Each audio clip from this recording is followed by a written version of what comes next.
Olá, pessoal. Eu sou Silvestre Mergulhão, fundador e CEO da Impulso, a Peopletech que nasceu há 15 anos, já 100% remota.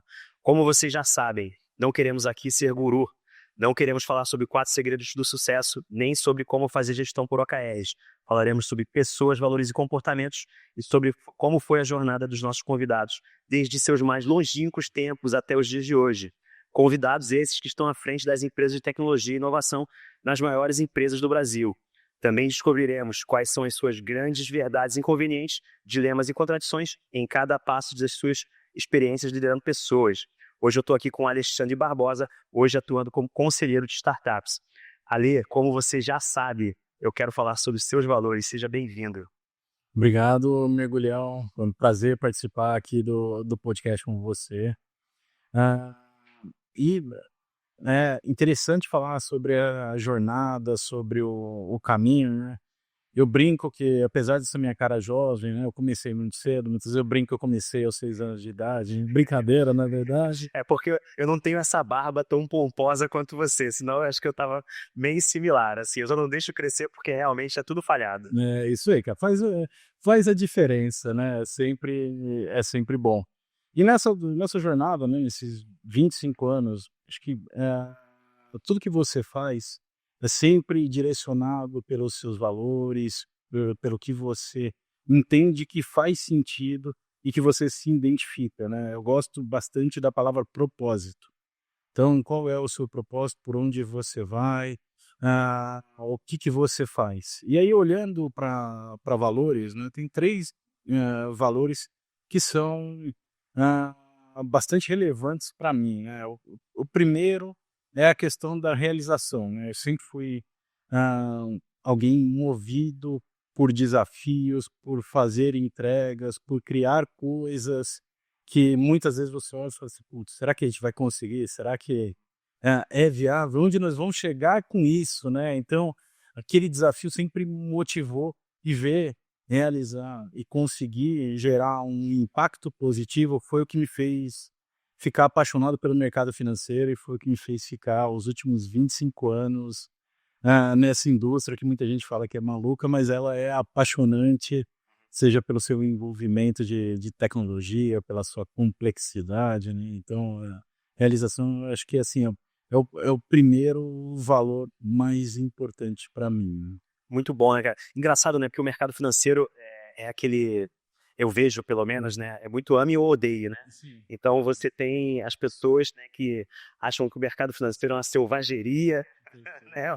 Uma coisa louca, as pessoas brigando e tudo mais, ai que coisa material, não sei o que e tal. E tem as pessoas que são apaixonadas, né, pelo mercado financeiro, como você comentou, e você falou, pô, uma palavra que é muito bonita e tá talvez um pouco ultrajada nos dias de hoje, que é propósito. Fala um pouquinho mais sobre isso. Eu queria comentar também sobre questões relacionadas a Ah, propósito. legal, vamos Inclusive, não sei se você teve a experiência de conectar as suas experiências de propósito com de gerações mais novas, né, que, em geral, tentam muito se conectar com o propósito, mas, ao mesmo tempo, ainda são muito jovens, né, e a gente sabe que jovem, a gente já passou, né, por perfeito. essa idade.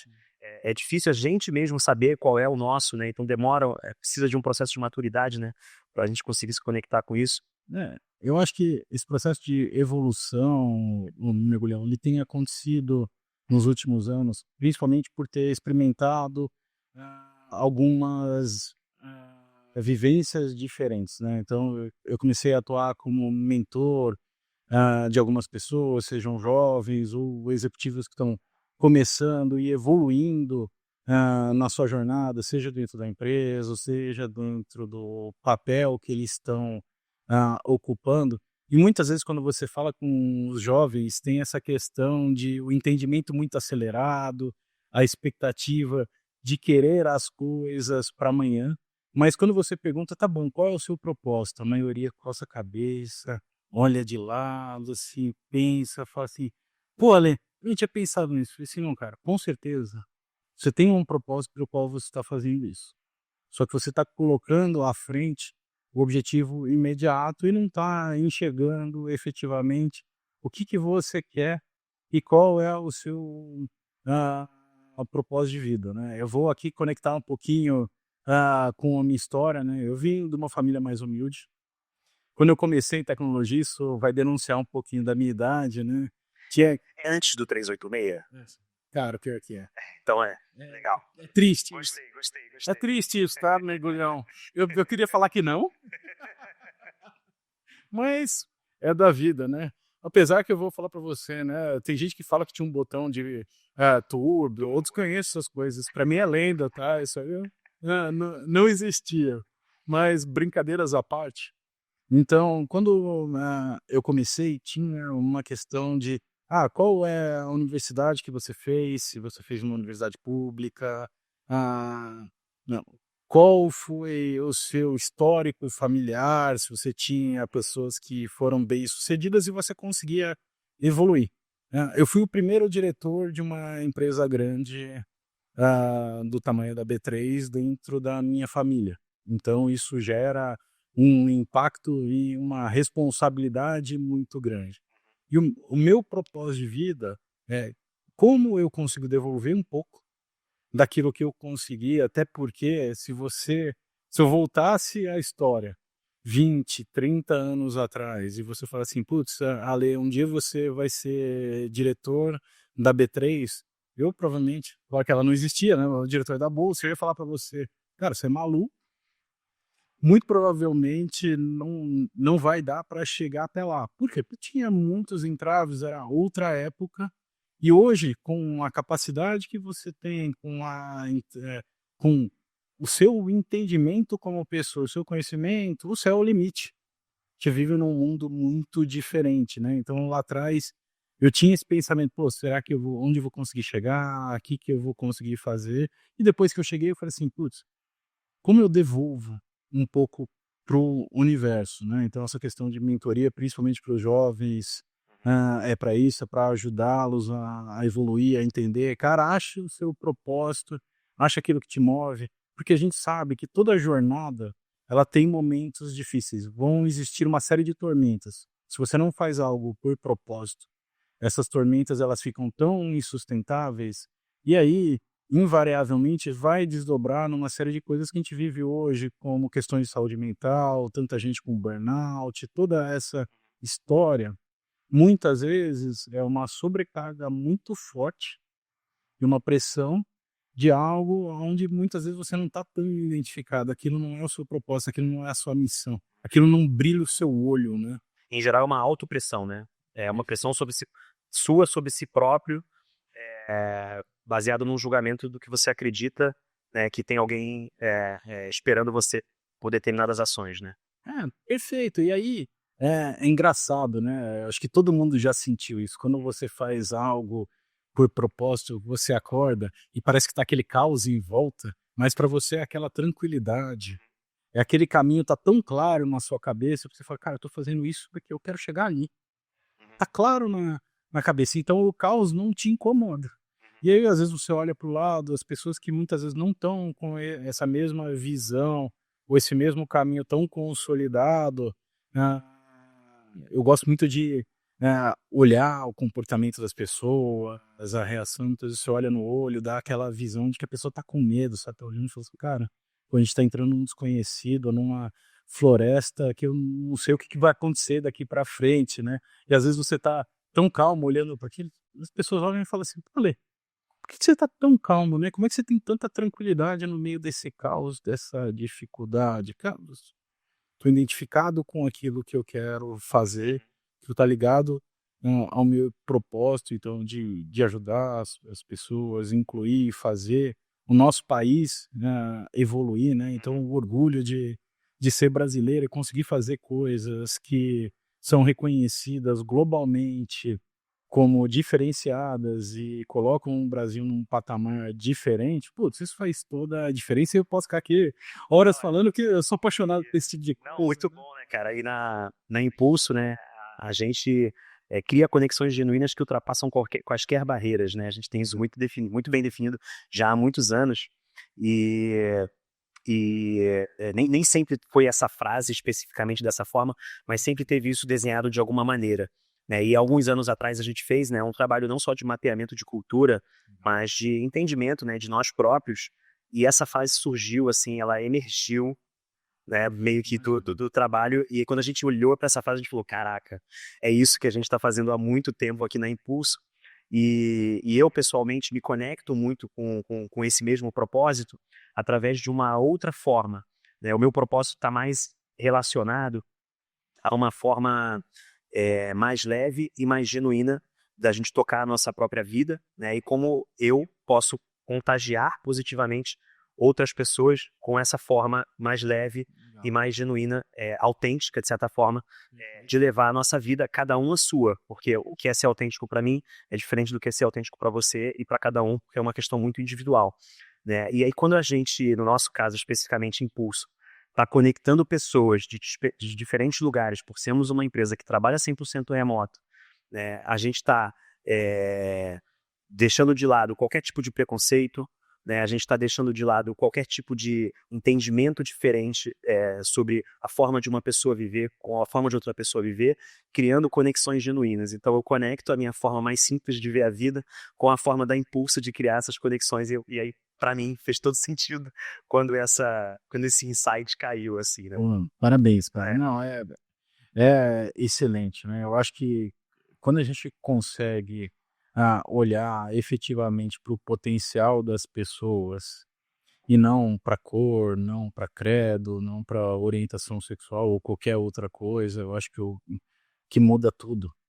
E é um pouco disso. E, pô, eu fico extremamente feliz quando eu ouço um depoimento que nem o seu, de que a empresa inteira é voltada para isso. Pô, isso me enche de felicidade, que, cara, é o que a gente precisa cada vez mais no nosso país, né? E toda vez que a gente conseguir fazer com que as pessoas estejam conectadas, estejam colaborando e estejam entregando a sua melhor versão, porque em ambientes que nem esse eu acredito que a melhor versão das pessoas ela aparece. E aí o resultado, tudo é desdobramento e é desdobramento disso, né? excelente, né? E bom, eu fui programador também na parte grande da minha vida, né? Legal. É, todos, né? Quem nunca, né, cara? Esse viés meio nerd tem que existir, não tem pra onde ir, né? E aí, antes de eu ter muito esse propósito, né, de conseguir viver uma vida mais simples e passar isso para as pessoas, né? E simples não quer dizer simplório, né? É importante ressaltar isso. Eu já trabalhava tecnologicamente falando, assim, digamos, né, com esse mesmo viés, só que sem saber, né? Então, assim, para mim, o software bom é aquele que, assim, se precisar o usuário, né, aquela pessoa que vai utilizar o software, não fazer nada, né? Essa é a melhor, é o estado da arte. Perfeito. Né? Que, assim, pode ter menos botão, pode ter menos tela, pode ter menos coisa para a pessoa digitar. O quanto menos a pessoa que é o usuário do sistema tiver que fazer, melhor, porque quer dizer que a tecnologia está resolvendo aquilo tudo por trás, né? E aí, não diferente, a gente pode enxergar, né, coisas, principalmente no mercado financeiro, né, que aconteceram nos últimos anos, que foram redução de trabalho das pessoas, né? Pô, para a gente, para fazer uma transferência, até pouco tempo atrás conhecida como TED Doc, a burocracia que era dentro de qualquer internet banking você conseguir fazer uma simples transferência de dinheiro, né? Tinha que ter o CPF da pessoa, tinha que cadastrar não sei quantos dados, se o CPF não batesse com o nome, a transferência não acontecia. Você fazia, aí no dia seguinte o dinheiro voltava e você descobria que o dinheiro não foi. Então existia uma burocracia tecnológica ali, não dá para chamar de outra coisa, né, para aquilo acontecer. E aí vem o Pix, né, e passa por cima de tudo isso, não à toa se torna o fenômeno de uso, né, de utilização que batendo recorde de transferência a cada mês que passa, né, cada ano que passa é uma loucura. Né, e aí eu pensava a tecnologia dessa mesma forma, né? Então acabou que eu consegui entender, olhando de trás para frente, né, essa conexão entre esse propósito muito simples meu, né, de simplificar as coisas, simplificar a vida, inclusive na forma como a gente lida, né, e utiliza a tecnologia, né, e conectar com uma coisa muito mais global. Então, Não, pô, assim, o exemplo que você usou, Mergulhão, ele é muito bom, né? O Brasil é reconhecido globalmente, não só pelo Pix, mas a robustez do sistema de pagamentos brasileiro é impressionante. E eu acho que tem uma questão que é assim, está muito no nosso DNA, mas a gente não percebe, por exemplo, boleto. Tenta explicar para qualquer pessoa fora do Brasil que você consegue pegar um boleto no Brasil e pagar em qualquer banco e qualquer lugar. Isso para a grande maioria dos países é surreal. Por quê? Porque na grande maioria dos países você tem arranjos financeiros com algumas empresas, então pagamento global de boletos, por exemplo, é algo que não existe fora do país, ou tem em poucos lugares no mundo, né? É uma das boas jabuticabas brasileiras, né? É isso aí. Então a gente tem que se orgulhar também disso, né? Eu gosto sempre de destacar, porque muitas vezes o nosso país sofre com exemplos negativos, né? Mas a gente tem muita coisa positiva no Brasil, então sempre que eu tenho Sem dúvida. a possibilidade, eu gosto de destacar, né? Até porque, pô, eu sou um otimista nato, para mim, eu tenho a percepção de que a gente vai sempre evoluir e vai chegar sempre mais longe, né? Provavelmente a gente só chegou no Pix hoje porque o boleto existiu antes, né?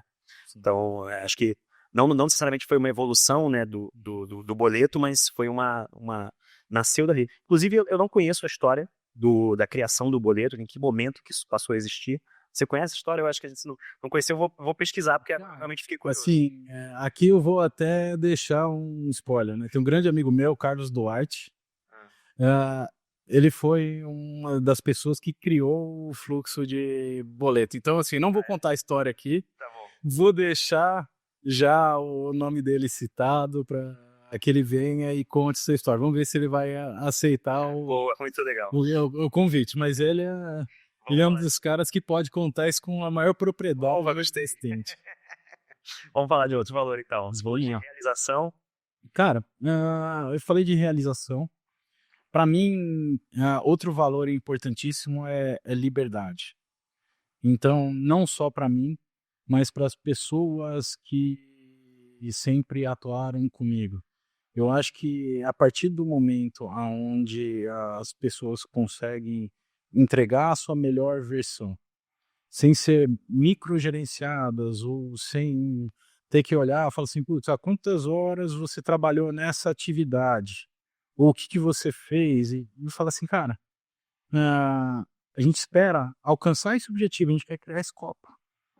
Vamos conseguir? Vamos fazer essa parte, vamos construir esse outro pedacinho, a jornada, ela cria. Então, recentemente, eu conversei com algumas pessoas que trabalharam comigo, e uma delas falou assim, pô, Ale, eu fico feliz pela liberdade que você me deu dentro do trabalho, a oportunidade que você proporcionou de ocupar um papel de liderança pela primeira vez e ter confiado em mim para que eu tivesse autonomia e para que desempenhasse o trabalho de forma diferenciada, e isso impactou a minha vida. Então, assim, pô, eu fico extremamente feliz toda vez que eu recebo. Proporcionou a liberdade e foi mentor ao mesmo tempo. E aí, eu acho que é um pouco disso, porque eu também só consegui ter a liberdade porque eu tive uma série de mentores e líderes que apostaram em mim, que tiveram essa percepção, falou assim, Ale, você tem a capacidade, vai lá, corre atrás. Não vai ser uma jornada fácil, como tudo na vida, né? A gente sempre tem um caminho, né? Eu gosto de usar a analogia de que cada passo é um tijolinho que a gente coloca num muro gigantesco. E se você não colocar o primeiro tijolo, você nunca vai construir esse muro. Não é tijolo por tijolo, é devagarzinho, é uma evolução. E essa liberdade te dá uma abertura de criação, de entendimento, de senso de dono, de conexão com o propósito. Claro, você vai trabalhar sempre em lugares que estão conectados com seus valores, com seus objetivos, com pessoas que estão próximas àquilo que você acredita, mas no fim das contas, se você não tiver essa liberdade, você não vai conseguir colocar o seu toque pessoal, essa esse entendimento diferente e fazer a evolução, né. Então para mim, eu acho que liberdade é um outro, valor importante. E o próximo é evolução. Até a gente conversou um pouquinho, eu lembro quando eu, era estagiário e comecei em tecnologia também, fui programador muitos anos, o meu objetivo eu quero ser um técnico extremamente diferenciado, quero ser um programador diferenciado, conhecer essa tecnologia. E aí, num determinado momento, eu lembro como se fosse hoje, ah, eu trabalhava na EDS, que era um spin-off, era não, é um spin-off da GM, né? A área de tecnologia da GM. E uma das grandes consultorias que trabalhou no mundo todo, né? Isso, perfeito. E aí, eu lembro que eu tava com essa visão, não, preciso ser o cara técnico. E eu lembro do meu primeiro gerente explicando quais eram os objetivos estratégicos, aonde a gente ia chegar, o que ia ser feito, qual o valor agregado para a empresa. Aí eu olhei assim, eu falei assim, eu quero ser esse cara. É, eu quero chegar aqui. E aí eu pensei, falei assim, putz, eu acho que meu objetivo não está tão claro, não é ser o técnico ah, mais diferenciado, pessoa que conhece a tecnologia da melhor maneira, mas sim o líder que gera o valor para a empresa. Então, ali, essa questão de evolução e como evoluir virou um valor muito importante para mim e para as pessoas que sempre estiveram comigo. Então, aqui, eu acho que tem um exemplo bom, né? Durante os anos de carreira, teve uma equipe que veio para ser liderada por mim, era considerada uma das equipes que não era das mais brilhantes da empresa. Tinha dificuldade de entrega, tinha um caminho grande para ser percorrido. E depois de um tempo, alguns pequenos ajustes, um ano depois, essa equipe foi considerada uma das mais brilhantes. E aí, é o que você olha e fala assim, as pessoas não mudaram. Tudo bem, teve um outro ajuste, mas coisa extremamente pontual, mas o material humano é o mesmo. Não, o que mudou?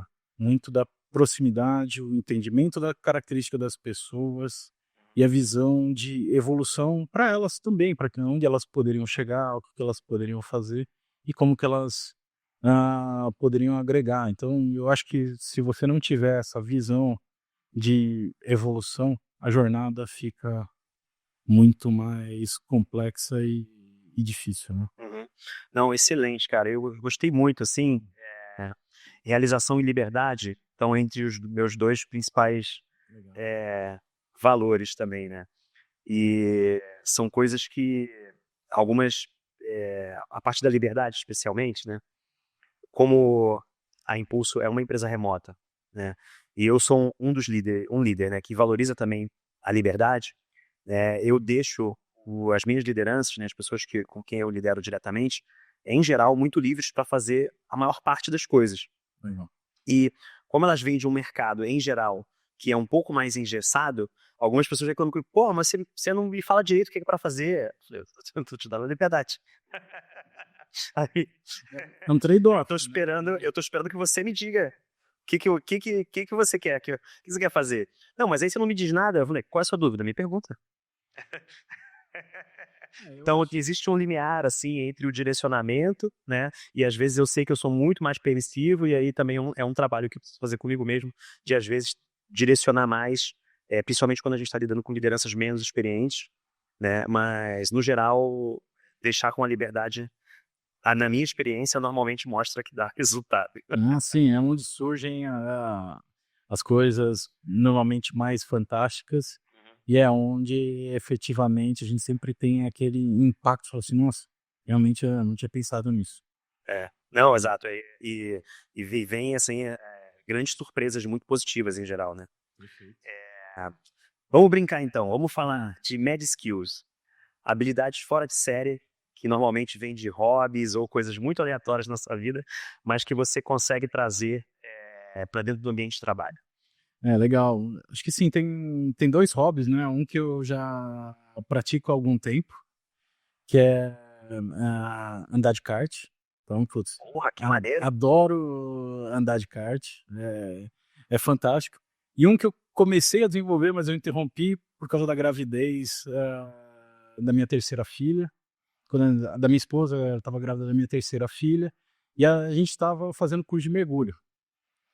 E aí a gente estava para tirar a certificação, descobrimos que minha esposa estava grávida, ela falou, pô, você não vai fazer o resto da jornada comigo, você vai me esperar. Então, agora eu estou esperando agora para a gente retomar. Mas para mim, Mergulhão, o que esses dois hobbies eles trazem bastante é como você exercer controle em situações de caos e de pressão extrema. Principalmente quando eu estava fazendo aula de mergulho. Não sei se você mergulha, né? Apesar de ser o Então, sobrenome mergulhão, né? então, eu nunca mergulhei, acho que um dia farei, mas eu sonho até hoje que eu tô morrendo afogado. Sério? E talvez esse seja um motivo de eu ter um pouco de fobia de mar. Né? Imagino. Não fobia de mar, perdão, porque eu não tenho medo de mar, não é isso. Inclusive, na minha adolescência, de vez em quando eu gosto de lembrar disso, eu fazia surf, fazia bodyboard, Legal. passava um mês Eu não tenho essa habilidade, cara. passava um mês na praia pegando onda. Então, na minha adolescência, eu fiz muito isso, levei muito caixote, Legal. mas eu tenho alguma fobia do medo de morrer afogado, porque eu sonho com essas coisas e é muito impressionante, assim, que eu lembro de sonhar isso até os dias de hoje. Porque, assim, eu acho que o skill, o med skill que vem do mergulho e do kart, então, assim, quem já dirigiu do kart já deve ter tido aquela sensação de velocidade, porque você está muito perto do chão, apesar de você estar indo devagar, a impressão é que você está indo muito rápido. E como o ambiente é caótico, porque é um ambiente de competição, as coisas acontecem. Por exemplo, numa das corridas, um dos karts pegou fogo. Porque uma das pessoas, um estava dando toquinho no kart do outro, o kart pegou fogo. Pô, você precisa ter calma o suficiente para lembrar, falar assim, ó, eu tô com um equipamento de proteção, eu posso sair, o kart não vai explodir, eu não vou morrer, não se desesperar para não piorar a situação. Mesma coisa mergulhando. Você tá mergulhando, a coisa mais difícil para mim é quando você tem que desafogar a máscara. Não sei se você já viu isso. Você Não sei. tá com a máscara de mergulho Sei. e você tá debaixo da água. Entrou água na sua máscara de mergulho. O que acontece? Você não consegue respirar. Não consegue respirar porque tá cheio d'água lá dentro. É cheio d'água. Se você não souber desafogar, tirar a água, provavelmente o que vai acontecer? Você vai morrer afogado. Então, assim, você tem que ter calma. E é natural que as primeiras vezes quando você está lá na piscina, em ambiente controlado, fazendo, você se desespera. A reação é natural. Você levanta, Você levanta e vai sai da água. Sim, sai da água, você tá assim, cara, vou me afogar. Levantei, pô, como é que eu respiro? Tira a máscara, dá aquele desespero. Então, assim, a calma, né, o controle, que eu acho que vem desses hobbies, te ajuda no dia a dia. Por quê? Como eu falei, a gente vai enfrentar tormentas. E se você se desesperar no meio da tormenta, ou no meio do caos, ou no meio da situação difícil, aquela situação só vai ficar pior e cada vez mais difícil de controlar, né? Pode ser que as pessoas estejam se desesperando, mas alguém tem que manter a calma. E quem tem que manter a calma normalmente é o líder. Porque se ele estiver desesperado, isso é uma frase que eu ouvi Todo mundo doido. de um grande amigo meu que estava na minha equipe. Ele falou assim, Lê, eu olho para você e dá uma tranquilidade quando você está calmo no meio das situações mais difíceis. Ele falou assim, espero que você nunca fique desesperado, porque se você ficar desesperado, eu vou ficar muito desesperado. Porque acabou muito. Muito bom, né? O Amir Klink, ele tem uma passagem muito boa. Quando ele fez ele cruzou da África pro Brasil, né? Da África para América do Sul, né? Num barco a remo, né? Meados dos anos 80. E aí teve todo um planejamento do projeto que foi, esse trabalho e tudo mais. Mas o que eu acho muito legal, de uma fala dele, que ele comenta sobre essa travessia. Ele falou assim, quando ele estava saindo da Namíbia, lá na África, ele estava tendo uma tormenta bem na saída. Então era assim, vou sair do pier, né? Vou sair aqui da Bahia, onde eu estou abrigado, e vou pegar a tormenta de cara. E ele falou assim, as pessoas desencorajando ele a sair naquele momento, mas ele sabia que ele ia passar em torno de 100 dias no mar. E ele falou, em 100 dias no mar, não existe a possibilidade de eu não pegar uma tormenta. Assim, eu vou pegar uma tormenta mais cedo ou mais tarde. Então, pegar antes ou pegar depois, não faz diferença. Porque eu vou passar por uma tormenta. E aí, a gente olhando para a vida, né?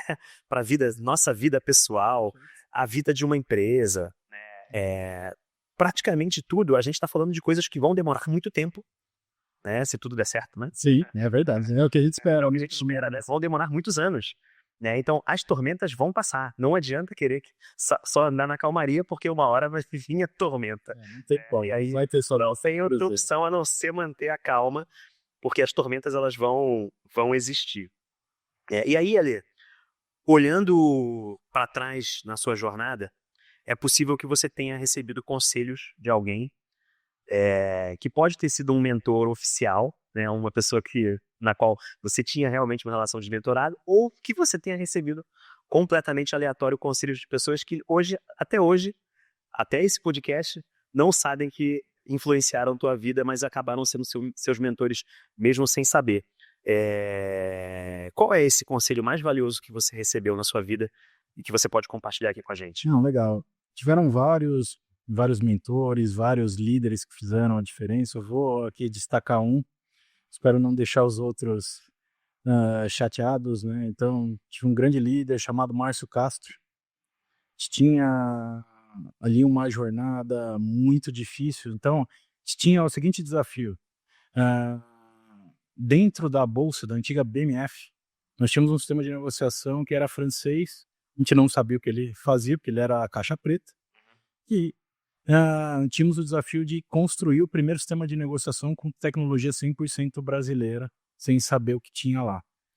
E ele falou uma frase para mim que me marcou e eu levo isso para a vida, né? Ele trouxe uma frase do Mandela que é o seguinte: é impossível até que seja feito. Então, porque naquele momento a gente olhou e falou assim, cara, é impossível fazer isso. Porque era um sistema que era caixa preta, não tinha documentação, a gente não conhecia a regra de negócio ali dentro. A gente foi construindo um mecanismo de entendimento, de replicação, batimento. A gente foi encontrando caminhos até que foi feito. E quando foi feito, falou, pô, porque a gente efetivamente conseguiu.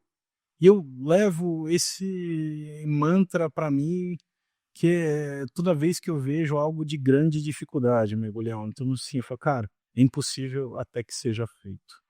E eu acho que isso vale para todo mundo, porque invariavelmente na nossa vida, seja profissional ou pessoal, é aquela coisa, quantas vezes você já não tentou fazer algo que você falou, cara, eu não sei fazer isso, eu nunca vi. Hoje em dia, informação é muito mais fácil, né?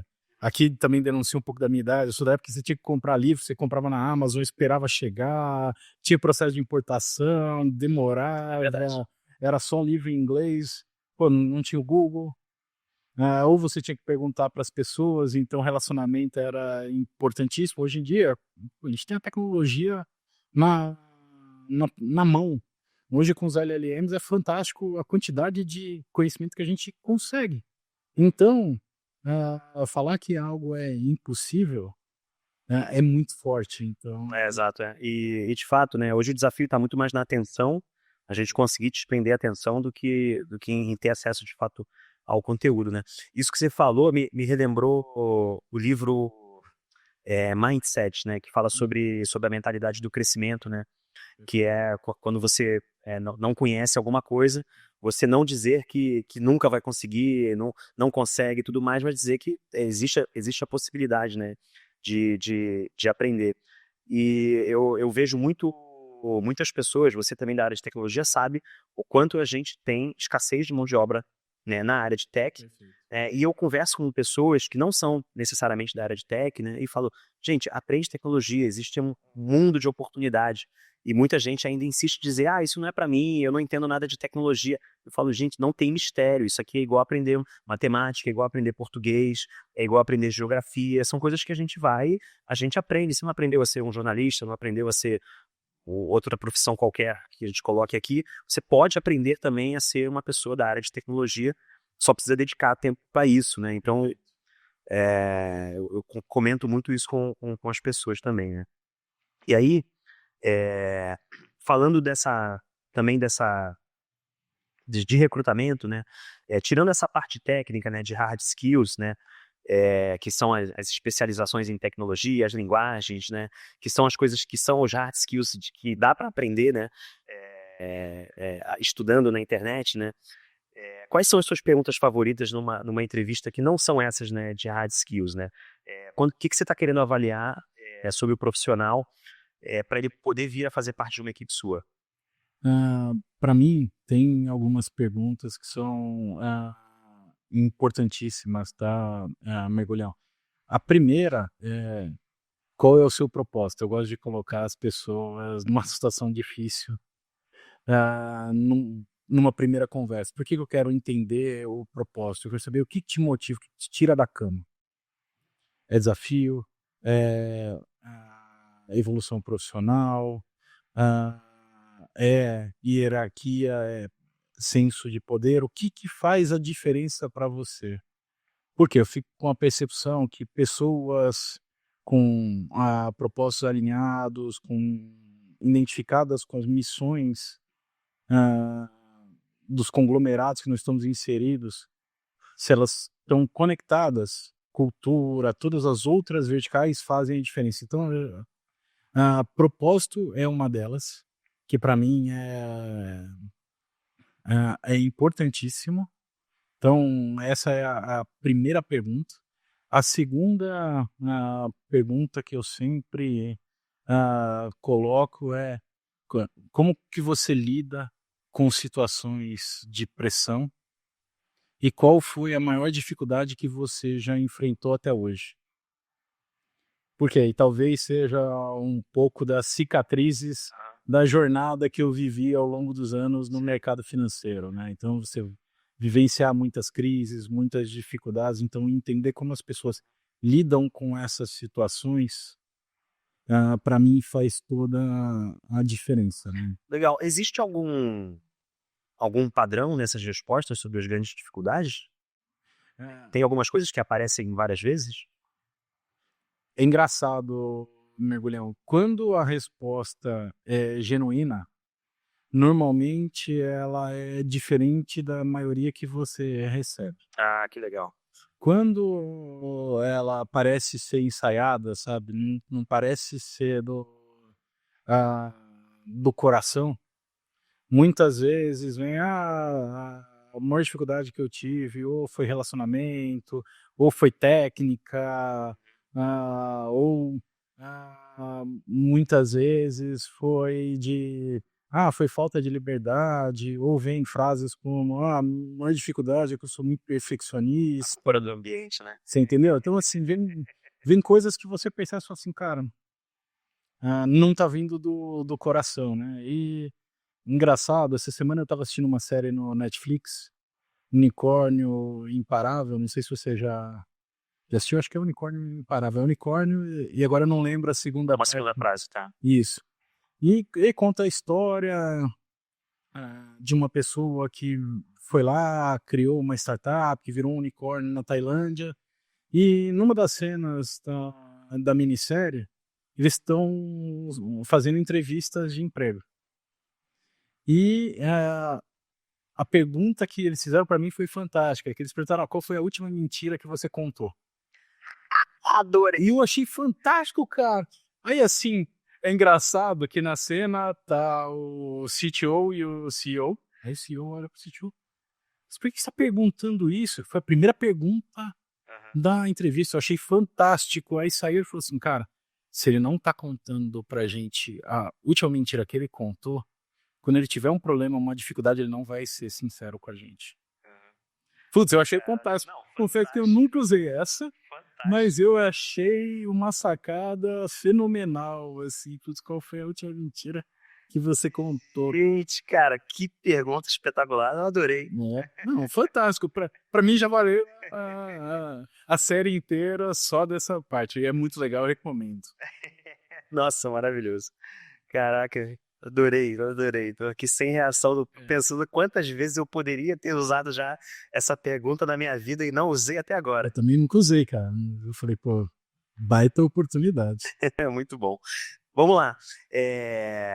Muitos líderes, né, enfrentam críticas e resistências ao implementar mudanças significativas, né? Acredito que você tenha eventualmente passado por algumas aí na B3, ou em outros momentos da carreira. E aí, qual é a dificuldade, né? Como é que a gente mantém, né, a nossa visão, né, como líder que a gente acredita, né, principalmente em momentos de adversidade, né? Como vender, né, as nossas ideias, né, inclusive não só para quem a gente está liderando, né, abaixo da hierarquia da empresa, mas para quem está liderando a gente para cima, né, que pode ser eventualmente, né, o CEO ou um diretor que está acima da gente, né, e eventualmente a gente tem que conectar, né, as necessidades das pessoas que estão na nossa linha de frente, né, e defender essas pessoas perante o resto da empresa, né? Como enfrentar essas críticas e apresentar uma resistência genuína no sentido de propositiva, né? De trazer soluções. Eu acho que aqui, Mergulhão, o change management de uma empresa é um dos temas mais complexos e difíceis, né? Eu passei por 2 fusões grandes, né? Uma da BMF com a Bovespa Sim. e outra da BMF Bovespa com a CETIP. As jornadas foram diferentes, foram caminhos diferentes. E, curiosamente, antes dessas fusões, eu fui ao MIT fazer um curso de educação executiva. E um dos temas era a gestão de mudança em organizações complexas. E nessa jornada, assim, o MIT é engraçado, que primeiro, tudo tem método. Tudo tem método, tudo tem framework, então, assim, é engraçado e é fantástico, né? Porque você criar um método e um framework para um tema que nem esse é espetacular. E aí, alguma das coisas importantíssimas que surgiram é a primeira, cara. Você primeiro precisa ter um entendimento de quem é a favor, quem é contra e quem é neutro, até para que você consiga articular as suas ideias e fazer com que o caminho seja trilhado para que aquele objetivo seja alcançado. Ou seja, você tem um entendimento e fala assim, putz, quem está contra e o que, que eu posso fazer para mudar aquele entendimento para que você consiga se mover e efetivamente fazer um convencimento, principalmente para cima. Porque eu acho que são 2 grandes movimentos, né? Uma coisa é o convencimento para cima e outra coisa é o convencimento para baixo. Convencimento para baixo vai ser a identificação dos seus liderados, de que você está sendo sincero, de que ele pode olhar no seu olho e enxergar, falar assim, não, realmente, meu líder não está falando aquilo da boca para fora, ele realmente acredita naquilo que está sendo mudado, no caminho que nós estamos trilhando e no objetivo. Até porque isso vai se conectar um pouco daquilo que a gente falou lá atrás sobre as tormentas. A mudança não deixa de ser uma tormenta. Existe medo, incerteza, o que, que vai acontecer, como é que vai ficar, quais são os desdobramentos de uma mudança tão ampla que nem essa. Então, tem ali algo importante a ser tratado com as equipes também, né? E pelo que eu entendo, depende também de você já ter criado uma relação de confiança, né, com a equipe, né, previamente, né? Não naquele momento, mas previamente. E aí, cara, esse é um excelente ponto, tá, Mergulhão? Que eu costumo dizer que a gente precisa criar os relacionamentos e ter uma harmonia enquanto as águas estão calmas. Porque nas horas, quando a gente tiver que nem o Army Clink entrando numa tormenta, são essas relações, são esses vínculos de confiança. Imagina você num barco, né? Eu gosto bastante de tudo que tem motor, então eu tenho a Raiz Motonauta, então também gosto muito de embarcações menores. Mas se você está num barco, se você não tem a plena confiança nas pessoas que estão com você, invariavelmente o barco vai afundar. Pode ter certeza. Isso vale para a vida, é a mesma coisa. Se a gente está navegando nas águas calmas, os vínculos não foram gerados da melhor maneira, você pode ter certeza que na hora que chegar a tormenta, o resultado não vai ser positivo. Boa, muito bom.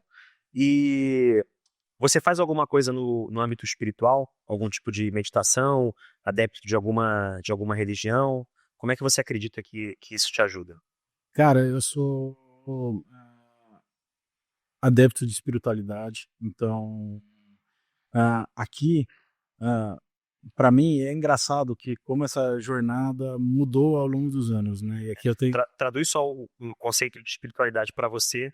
Tá bom, não, faz todo sentido. Então, para mim, eu sempre tive a religião a católica, então aqui eu era aquele tipo de católico que ia na igreja só em situações específicas. E aí, quando eu conheci a minha atual esposa, a minha jornada mudou. Eu comecei a efetivamente a olhar, putz, qual é o meu objetivo nesse plano? Como que o que eu faço impacta o planeta, as pessoas. E eu sempre acreditei numa frase muito forte que é: coisas boas acontecem para as pessoas boas. Então, se você não é uma pessoa boa, coisas ruins vão voltar para você, é o universo te devolvendo. Então esse entendimento espiritual de, energia, colaboração entre pessoas, o universo te trazendo coisas e te devolvendo, para mim fez desde que eu entendi isso, uma diferença muito grande, né. E aí desdobrou em uma série de outras coisas que eu comecei a fazer que eu não fazia. Por exemplo, tem aqui a meditação, eu não chego a meditar, mas eu gosto bastante de fazer exercícios de respiração, e aí se conecta um pouco com a questão de mergulho, que você aprende a respirar, manter calma, pensar. E uma das coisas que eu aplico até hoje, eu não tomo uma decisão sem antes parar, respirar e pensar. E eu já fiz muito isso ao longo da vida de tomar, centenas, milhares, porque a gente toma milhares de decisões por dia, muitas vezes no automático por instinto. Então, uma coisa que a espiritualidade trouxe para mim é coisas importantes: para, respira, pensa. E se possível, eu costumo dizer: deixa eu dormir com isso. Durmo porque também Esse problema aqui. porque tem uma questão de espiritualidade muito forte, porque, existe a crença de que quando você dorme, você muitas vezes vai para outro plano astral. E muitas vezes você consegue respostas ou entendimentos diferentes. Não tô querendo aqui Não, convencer até ninguém e nem dizer que tá certo ou errado, tá. não, Longe de mim. mas até como programador, tenho certeza que você já sonhou com uma solução. Perfeito, sim, é isso. Acontecia direto. Tá lá com um problema que você não consegue resolver no dia, você dorme, no dia seguinte você tem a solução. Perfeito. Então, e aí aquela coisa, mas, isso acontecia comigo, mergulhão, mas eu não tinha essa questão espiritual tão formatada e com um entendimento mais amplo para mim. A partir de que eu comecei a ter isso, as minhas decisões e a minha vida mudou bastante, né. Uhum. É. Quem ouve esse podcast aqui há mais tempo já sabe que eu praticamente não faço meditação, Uhum. né, no sentido literal, né, da coisa, e tem até uma piada com isso. Uma vez eu contei, a pessoa perguntou se eu fazia meditação, eu faço uma vez por mês. Aí ela riu da minha cara. Quando eu preciso, eu faço lá, e é literalmente uma vez por mês. Eu tenho um encontro específico, e antes desse encontro, Legal. esse grupo, né, decidiu que a gente faz uma meditação de 10 minutos, 5 a 10 minutos antes, para a gente chegar no encontro do grupo, todo mundo um pouco mais harmonioso. Só que a meditação, apesar de ter as diferentes vertentes, né, e verticais, como você falou assim, faça exercícios de respiração. Exercícios de respiração, eles podem ser entendidos como meditação. Meditação, isso, eu não entrei nesse mérito para não gerar polêmica, porque muitas vezes esses limites são bastante polêmicos, mas é isso, é respirar e gerar tranquilidade, né. Aham. E vamos lá, teve algum momento que você virou a chave, e percebeu que era possível conquistar as coisas e realizar por si, né, independente do julgamento da visão, né, de outras pessoas, né? Aquela frase, né, do não sabia que era impossível, foi lá e fez, né? Que você já Sim. comentou uma similar ainda há pouco. Vamos falar um pouquinho sobre isso.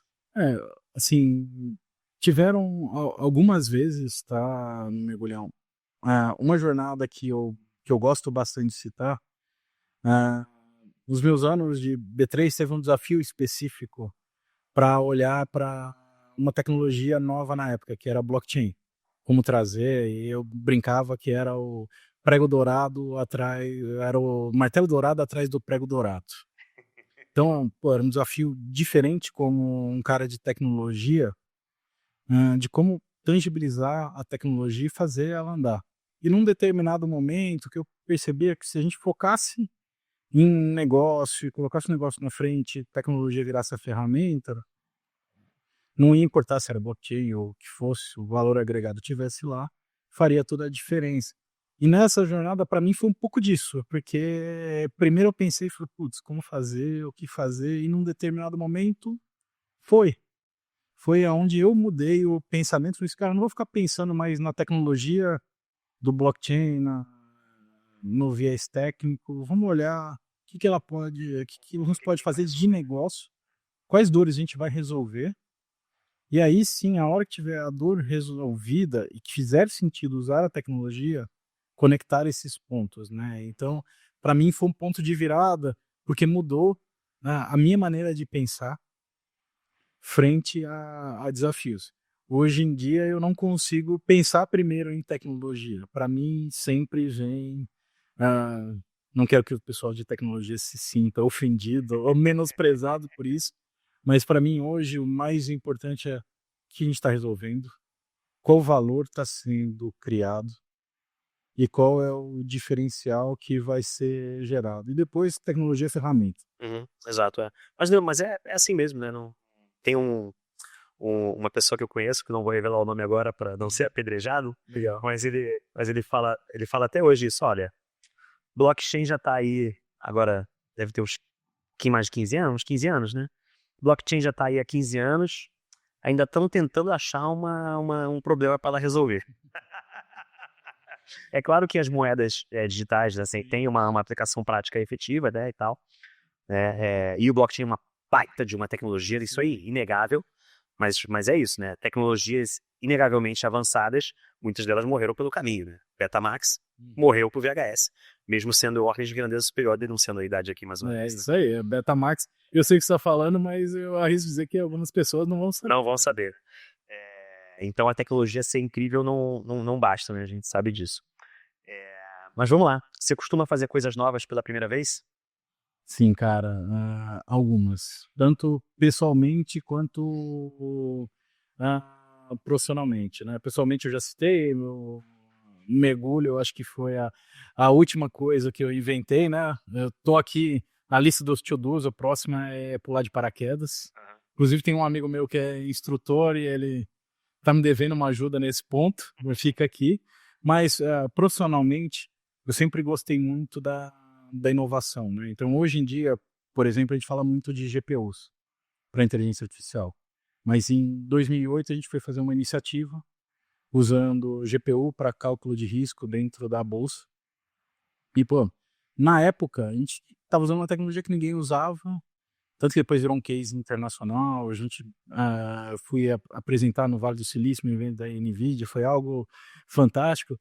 Mas o meu ponto, mergulhou, quando a gente olhou a tecnologia era tão diferente do que a gente precisava fazer, que a gente trouxe um consultor da Petrobras e do CPTEC. O pessoal brincava, olha, você já achou petróleo? Qual é a previsão do tempo?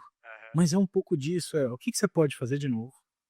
Totalmente fora da sua zona de conforto, fora do senso comum, para gerar um resultado diferenciado.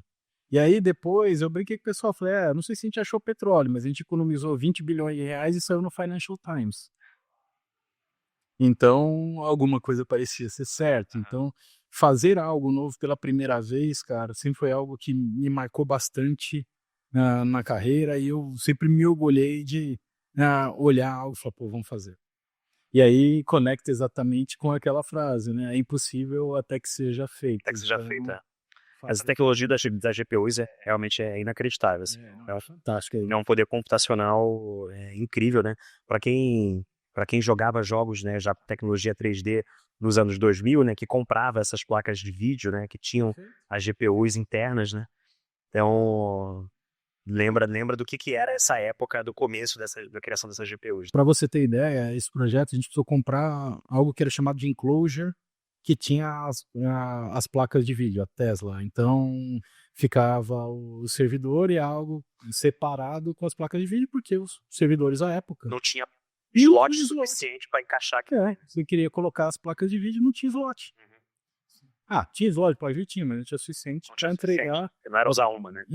Porque esse era o grande ponto. Então, pô, imagina quão novo era isso. desafios de energia elétrica, espaço no data center, como que você importar isso, eu lembro de ter ido no evento, o pessoal mostrando a última placa, eu falei assim, pô, vou colocar na mala e vou levar, porque o tempo de importação, pô, mais fácil Deus levar, né? gigante, né? Mesmo que eu chegue lá e pague o imposto tudo certinho, é Sim, barato eu levar logo.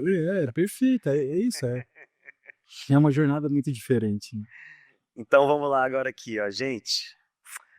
Pergunta potencialmente canceladora. O que você me conta aí? Que questão que você tem que é potencialmente canceladora? E vamos falar sobre ela com o tempo disponível. Cara, isso é algo que eu acho que é muito positivo, mas é negativo do mercado financeiro, que é a questão ah, da solidez operacional. Então é aquela coisa de não pode parar nunca. Então aquilo gera um mantra na sua cabeça, que é o seguinte: se não tiver a maior excelência operacional, disponibilidade, 99,999, aquela montanha de noves, não serve, não é bom o suficiente. E aí você começa a perceber que, pô, você está olhando um business específico, uma capacidade específica e está aplicando para o restante. Então, assim, para mim, aquilo não era algo cancelador, até que eu comecei a atuar como conselheiro de startups, pequenas e médias empresas, e eu comecei a perceber no meio das discussões, cara, nível de excelência que estava no meu DNA, sabe? Tava no meu sangue, Uhum. desdobra em muito custo, e muitas vezes não é necessário naquele nível para aquele segmento de negócio. Então, eu falei assim, putz, tô com um mantra aqui, tô com uma frase canceladora na cabeça e eu tive que mudar meu pensamento, minha maneira, porque assim, o instinto era, não pode parar nunca. Nem tudo precisa dessa disponibilidade, né? Esse é o ponto. E aí eu percebi, eu falei assim, nossa, cara, Né? Uma vez eu comentei com um cara assim, exatamente numa situação como essa, né, em necessidade de implantar, né, um balanceamento entre clouds para ter disponibilidade caso uma cloud falhasse, tudo mais, não sei o quê. E aí o pessoal vem me consultar assim e tal. Aí na época cloud pública, né, a Amazon da vida. O pessoal veio me consultar para saber o que eu achava. Aí eu falei, gente, a quantidade de funcionalidade que a gente tem para implementar nova, e com a criticidade dos nossos sistemas aqui, a gente se preocupar em disponibilidade, né, entre gastar esforço com novas funcionalidades que agregam valor ao negócio e se preocupar em criar uma coisa de disponibilidade, que é uma preocupação só, entre aspas, só interna nossa, até que o sistema falhe. Se o sistema falhar, aí vai ser a preocupação da empresa também, mas a princípio é um problema que só a gente resolve só pra gente mesmo. Assim, e considerando que se cair, vai cair a Amazon, e a Amazon cai, na época tinha uma estatística de 2 em 2 anos e meio, dava uma treta na Amazon e ela ficava, tipo, 6 horas meio capenga e mais um dia até voltar tudo, sabe? Assim, dava essas piadas. Aí eu falava, cara, a cada 2 anos e meio a gente ficar meio dia fora do ar? Não, entuba. Tem gente na Amazon, um problema muito maior do que o nosso. Então, assim, a Amazon vai resolver. Depois, larga lá, tipo, não se preocupa com essa disponibilidade agora. Quando eventualmente esse sistema se tornar crítico o suficiente, a gente se preocupa com esse negócio, né? A galera ficou olhando assim pra mim, tô falando, você tá dizendo que é melhor deixar cair? Eu falei, tu vai cair de 2 anos e meio em 2 anos e meio, a gente aguenta. no fim das contas é o apetite a risco. É. E com crítico é o business que está inserido. É exatamente o que você falou. Qual é o impacto de ficar meio dia fora? Dependendo do business, é a morte. Para alguns business, não. Você tem procedimentos operacionais que você pode fazer, tem uma série de outras coisas e caminhos que fazem sentido. Exato. Aí, enfim, então precisa ser feito de fato essa análise. Né? E aí, quem você comentou que acha brilhante que tinha que estar aqui batendo esse papo comigo? Eu vou deixar 2 nomes, né? O Carlos Duarte para a história do boleto. Legal. E aí, Essa eu quero saber muito. vamos ver se ele vai aceitar o desafio. Tem um outro grande amigo aqui que eu acho que seria bastante interessante, o Edsandro. É grande amigo meu. Vamos ver se algum dos dois aceita o convite, mas o Duarte para contar a história do boleto. E o Edsandro, eu gosto bastante de falar com ele, principalmente da questão de espiritualidade. Boa. Nossa, excelente. Muito legal. E aí, esse é o momento de jabá, Lê. Conta aí o que você está fazendo agora e suas pretensões aí para o futuro. Então, vamos lá. Eu estou há 1 ano e meio atuando como conselheiro consultivo de startups, pequenas e médias empresas. Estou evoluindo nesse caminho, né? Eu brinquei que há 6 meses atrás eu estava em MVP, agora já saí de MVP, agora já tem algumas empresas no portfólio. Então, aqui, o meu objetivo nessa jornada, mergulhão, é evoluir com atuação em mais empresas e, além disso, atuar de uma maneira consultiva, seja como um Talent as a Service. E também aqui trazer o meu propósito, nunca posso deixar de fora, que é a questão da mentoria para jovens, mas também aí tem mentoria para executivos e profissionais que estão sentando na cadeira e precisam trocar experiências e evoluir. Então, Boa, cara. puxar a jornada. Muito bom, muito obrigado. E como vocês já sabem, né, gente, a Impulso, a People Tech, que resolve a dificuldade, né, de recrutar e contratar profissionais de tecnologia qualificados, né, e altamente especializados. Além disso, vamos comentar aqui sobre o seu livro aí, Boa. Líder de Impacto, né, o livro que eu escrevi junto com a Karine e com o Miranda, meus sócios aqui na Impulso. A gente também trouxe para o Brasil o livro Sentir e Responder, que é o livro que eu gosto de comentar, que todo mundo deveria ter lido, todo líder deveria ter lido antes da pandemia começar. Infelizmente, ele só saiu em 2001, um pouquinho depois, mas ele fala exatamente sobre a necessidade que as empresas como um todo têm, né, de sentir o mercado e ter a capacidade de se adaptar, né, para que nossas empresas perdurem, né, e continuem. E a Impulso também apoia um projeto chamado Rio Memórias, lá no Rio de Janeiro. O Rio, muitas das histórias do Rio de Janeiro elas se confundem, né, com a história do Brasil, e esse projeto é um museu virtual da história, né, do Rio de Janeiro. E a parte mais legal que eu gosto desse projeto são os podcasts. Então ele tem o podcast Rio Memória, tá em todas as plataformas, e já está 4 ou 5 temporadas, se eu não me engano, e cada temporada tem lá uns 8 episódios, cada episódio contando um pedacinho da história do Rio de Janeiro, que em muitos casos se confunde com a história do Brasil. Então e assim, é muito bem narrado, é um projeto isento, de pesquisadores mesmo, que foi estudar para além do livro de história da escola, né, com narração incrível, sonorização, um projeto incrível. Recomendo muito dar uma olhadinha. Olha, não conhecia. Principalmente no podcast, cara, que é conteúdo, assim, extremamente relevante, até para a gente conhecer melhor a história do nosso país. E a Impulso também tem a Vanguarda, né, comunidade de lideranças para a tecnologia, das quais a Lê também faz parte. Excelente. Uma baita comunidade, faz uma diferença gigante, né? Eu acredito também na questão da troca de conhecimento entre as pessoas. Então, aqui, sempre que a gente tiver a oportunidade de fazer trocas e enriquecer contando histórias, entendendo um pouco do que a gente está fazendo aqui hoje, faz toda a diferença. E aqui deixar esse convite para todo mundo. Eu acho que a gente precisa fazer mais isso. Compartilhar, contar as histórias, dividir jornadas. Eu acho que assim a gente ajuda não só as pessoas, mas o nosso país a evoluir, né? Criar, como a gente gosta de dizer na Impulso, criar conexões genuínas, né, que ultrapassam barreiras. Muito obrigado por ter vindo aqui, foi ótimo. Obrigado, mergulhão, foi um prazer.